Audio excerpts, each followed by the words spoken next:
Welcome back. Chapter 2, Section 2.9 Linear Approximations and Differentials.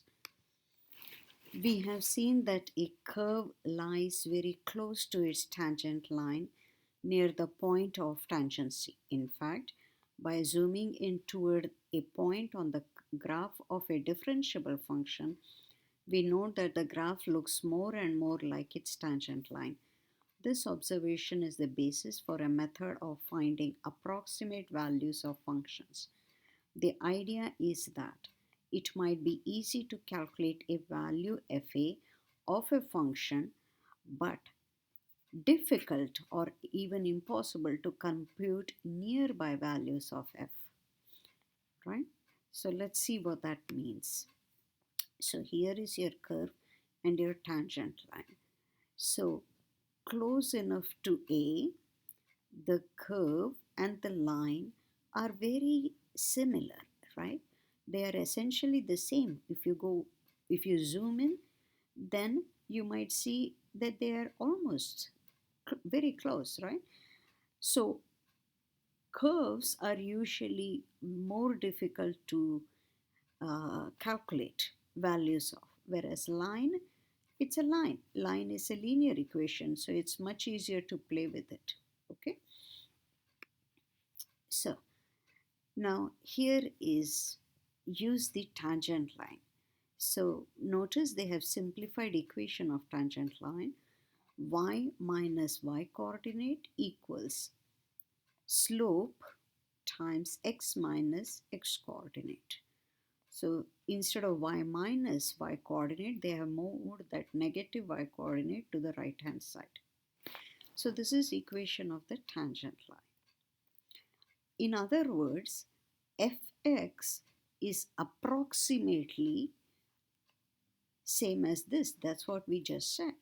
The curve near A is approximately the same as the line. So this approximation is called linear approximation or tangent line approximation of f at A. So notice this approximation is good when x is near A. All right. So you need to be careful that you are staying near A, whatever that near A means, right?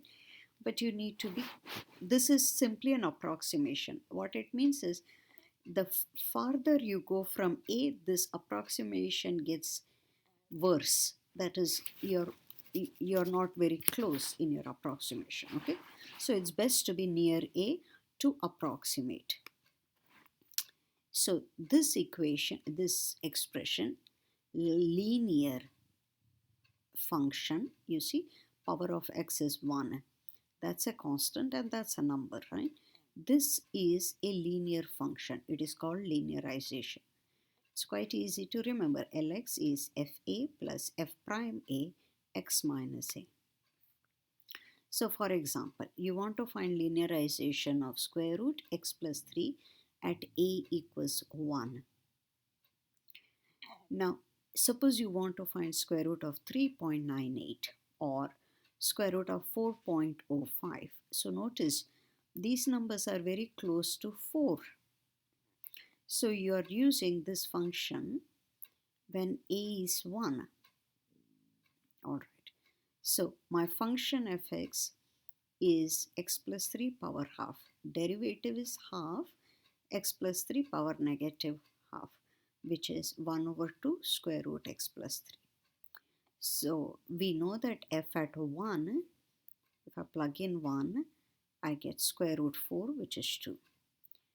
And if I plug in 1 in my derivative, I get 1 over square root 4, 1 over 2 square root 4. So 1 over 2 times 2, that's a 1 over 4. So linearization is f1 plus f prime 1 x minus 1. All right.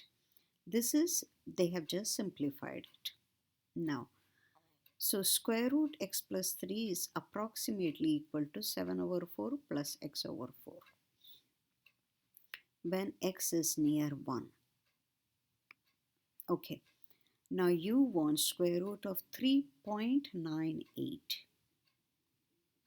All right. 3.98, that is, I'm going to use x plus 1,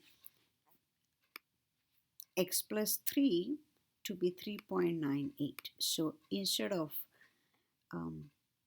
x, I have 0.98. That's all. Okay. Likewise, square root of 4.05. Look at that. X plus 3 should be 4.05.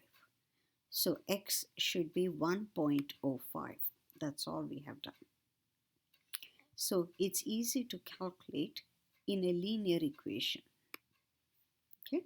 So here is the curve square root x plus 3. Here is the tangent line given by that equation. It's easier to plug in x here and solve for it rather than plug in x here and solve for it. Okay. We see that indeed the tangent line approximation is a good approximation to give the function to the given function when x is near 1. We also see that our approximations are overestimates because the tangent line lies above the curve. Of course, you can use a calculator for these approximations, but linear approximation gives an approximation over an entire interval. So you see the tangent line is above the curve. So whatever when we use the tangent line equation, we are going to get values that are higher than the actual value for your curve, which means that's an overestimation.